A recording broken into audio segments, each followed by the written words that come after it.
మా యానివర్సరీ కోసం అని చెప్పేసి మమ్మీ వాళ్ళు వచ్చారు. అమ్మ వచ్చి రాగానే వర్క్ స్టార్ట్ చేసేస్తుంది కదా, మమ్మీ రెస్ట్ తీసుకో అని చెప్తున్నా కూడా లేదు నేను ఫ్రిడ్జ్ అంతా కిచెన్ క్లీనింగ్ చేసేస్తానని చెప్పి స్టార్ట్ చేసింది. ఏదైనా స్పెషల్ అకేషన్ ఉన్నప్పుడే ఫేస్ మీద పింపుల్ వస్తే ఎంత ఇరిటేషన్ ఉంటుంది కదా. లక్కీలీ నా దగ్గర పింపుల్ ప్యాచెస్ ఉన్నాయి. ఇది కార్మెసీ పింపుల్ ప్యాచ్ అనమాట. బేసిక్గా డిఫరెంట్ సైజెస్లో వస్తాయి, మన పింపుల్ సైజ్ని బట్టి అప్లై చేసుకోవచ్చు. హైడ్రోకోలైడ్ వల్ల మొత్తం గంక్ ఏమైతే ఉంటుందో దాన్ని అంతా సక్ చేసేస్తుంది అనమాట. ఇంగ్రీడియంట్స్ కూడా ఇందులో మనకు సాలిసిలిక్ యాసిడ్, సీకా, నీమ్ ఉంటాయి. దానివల్ల గంక్ అంతా వచ్చేస్తుంది. 6 to 8 hours వదిలేసిన తర్వాత చూసుకోవచ్చు, పడుకొని లేచిన తర్వాత కూడా చూసుకోవచ్చు.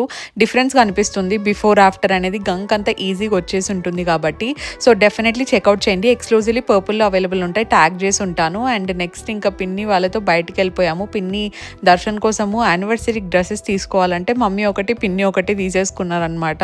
సో వచ్చి రాగానే చూపించాము. ఫిట్టింగ్ అంతా తనకు ప్రాపర్గా సరిపోయింది. ఇంకా అదే రోజే ఈవినింగ్ పుష్ప 2 మూవీకి వెళ్ళిపోయాము.